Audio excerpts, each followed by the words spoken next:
Coming up tonight, the BLM has reopened public comment on the Northern Corridor, sparking renewed debate over growth and habitat protection.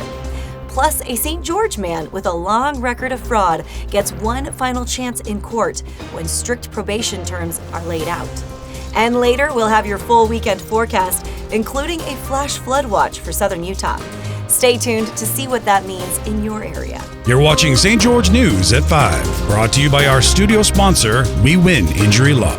The BLM has reopened public comment on the Northern Corridor project, reviving a long-running debate between conservationists and local leaders over growth and habitat protection. Maury Kessler breaks down what this renewed review means and how you can weigh in before the deadline. The debate over the Northern Corridor Highway is heating up again in Washington County. The Bureau of Land Management has reopened public comments on the proposed 4-mile roadway that would run through part of the Red Cliffs Desert Reserve and Red Cliffs National Conservation Area. Supporters, including county officials and local leaders, say the project is needed to ease growing traffic congestion and improve regional transportation. They argue the corridor was part of earlier federal commitments and is vital for future growth.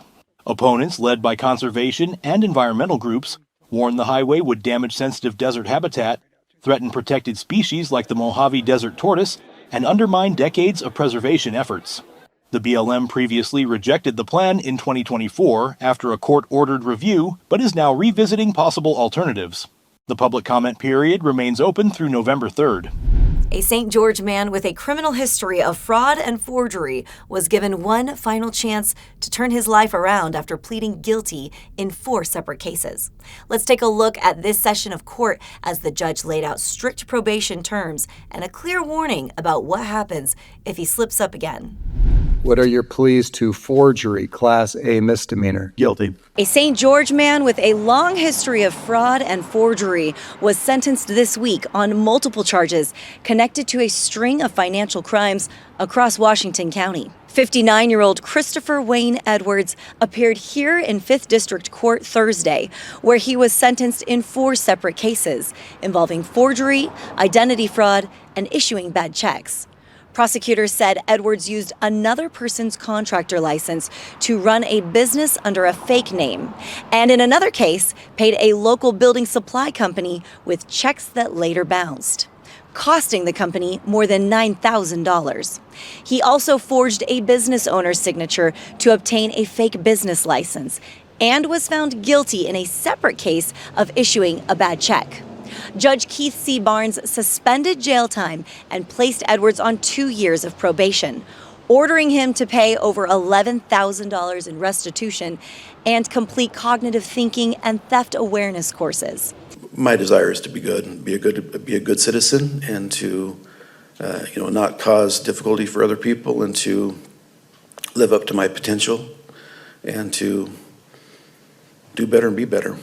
If he violates probation, Edwards could face up to 6 months in jail. Read the full report by Cody Blowers. This is Monica McLaughlin reporting for St. George News, your #1 source for local news. Now let's take a look at your weekend weather forecast, brought to you by Casablanca Resort and Casino. In St. George, expect mostly cloudy skies with a high around 81 and a low near 66. Showers and thunderstorms are likely with potential for flash flooding. Saturday will bring intervals of sun and clouds with a high of 79. And Sunday looks pleasant with plenty of sunshine and a high near 76. Down in Mesquite, expect a high today near 86 with scattered thunderstorms early, turning to cloudy skies with rain likely later in the evening. Lows will be around 70. Tomorrow we'll see a mix of sun and clouds with just a slight chance of showers. Highs will reach around 85 with southwest winds picking up to 15 to 25 miles per hour. Sunday clears up with sunny skies and a high near 79. Up in Cedar City, expect a high close to 70 degrees with showers and scattered thunderstorms. Tomorrow's skies will be partly cloudy with gusty afternoon winds and highs near 70. Sunday should be very nice but cool with a high of 62. The National Weather Service has issued a flash flood watch for southern Utah, including Cedar City, through Saturday evening.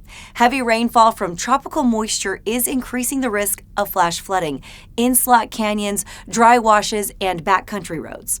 Avoid these areas and monitor local conditions closely.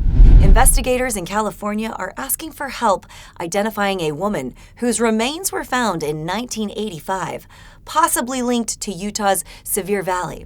DNA analysis suggests she was born between 1960 and 1965 with blue eyes and dark hair, but her identity remains unknown. Captain Tim Sturm of the Calaveras County Cold Case Task Force says the goal is to name her and find her birth mother. Anyone with information is asked to call the task force anonymously at 209-754-6030. 3 men were injured, 1 critically, after a head-on collision and rollover on State Route 130 in northern Iron County Thursday afternoon.